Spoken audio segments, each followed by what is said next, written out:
खुश आमदीद दोस्तों। भारत का लोकतंत्र एक धड़कन है जो संसद की बहसों, सरकार के वादों और जनता के दर्द में सुनाई देती है। लेकिन सवाल ये है, क्या ये धड़कनें सच बयां करती हैं?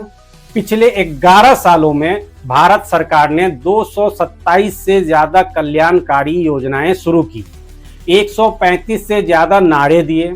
सत्यमेव जयते की मोहर के साथ ये योजनाएं क्या वाकई जनता तक पहुंची? आज हम खोलेंगे इन योजनाओं की हकीकत, जन धन से लेकर आवास योजना तक। मगर उससे पहले आपसे एक छोटा सा अपील है। पहली बार देख रहे हैं तो चैनल को सब्सक्राइब करके घंटी बजा दें, और हाँ, लाइक और शेयर करना जरूरी होता है। इसमें पैसे नहीं लगते, ये बिल्कुल फ्री है, ये काम अभी कर लें। लोकतंत्र की पहली धड़कन है संसद में सवाल जवाब।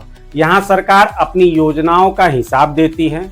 दूसरी धड़कन है प्रधानमंत्री के भाषण, जिनमें उपलब्धियां गिनाई जाती है, जैसे सारे दुख दर्द खत्म हो गए हों। और तीसरी धड़कन वो है आम जनता की आवाज, जो दर्द और त्रासदियों की बोझ तले कराह रही है। सबसे पहले बात जनधन योजना की, जिसे पीएम मोदी ने यूएन से लेकर अमेरिकी संसद तक गर्व से बताया। 45 करोड़ बैंक खाते खुले, गर्व की बात है। लेकिन वर्ल्ड बैंक की 2025 की ग्लोबल फिनडेक्स रिपोर्ट चौंकाने वाली सच्चाई लाई।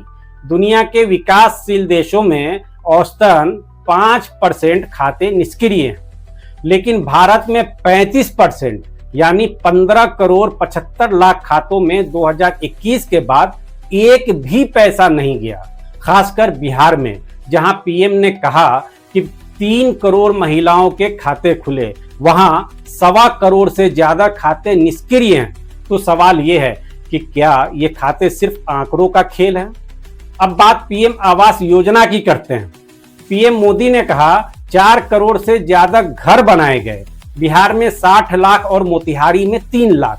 लेकिन सरकार का ही डेटा कुछ और कहता है। शहरी क्षेत्र में 2 करोड़ घर बनने थे, 1 करोड़ 19 लाख स्वीकृत हुए, 93 लाख पूरे हुए और सिर्फ 55 लाख लोगों को मिले। ग्रामीण क्षेत्र में 3 करोड़ 84 लाख स्वीकृत हुए, 2 करोड़ 80 लाख पूरे और 1 करोड़ 90 लाख बटे। सरकारी साइट कहती है कि सिर्फ 7 लाख 24 हजार और मोतिहारी में 3 लाख नहीं, सिर्फ 26,768 घर। बात अगर किसानों की करें तो फसल बीमा योजना का दावा है कि ये किसानों की रक्षा करती है, लेकिन हकीकत 2016 से 2023 तक किसानों ने 28,692 करोड़ का प्रीमियम दिया। सरकार ने 1,88,217 करोड़, कुल मिलाकर हुए 2,10,849 करोड़। लेकिन किसानों को मिला कितना? सिर्फ 1,21,147 करोड़। बाकी के 1,89,942 करोड़ बीमा कंपनियों के जेब में गई। 17 बीमा कंपनियां मुनाफा कमा रही है, जबकि 55% आबादी किसानी पर निर्भर है। यह है सत्यमेव जयते। आत्मनिर्भर भारत का नारा तो आपने सुना ही होगा, local for global, vocal for local. लेकिन कोर सेक्टर का विकास नकारात्मक।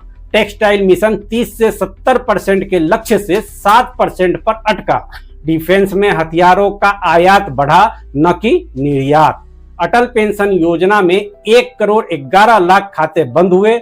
इंटर्नशिप प्रोग्राम में सिर्फ 22% बच्चे। और कर्ज माफी 2019 से 2025 तक 16,50,000 करोड़ का कर्ज माफ, जिसमें 57% बड़े उद्योगपतियों का।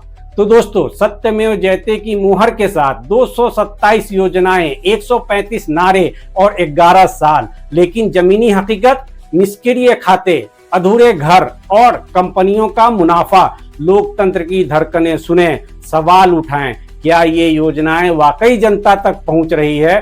कमेंट में बताएं और इस वीडियो को शेयर करें ताकि सच की आवाज और दूर तक जाए।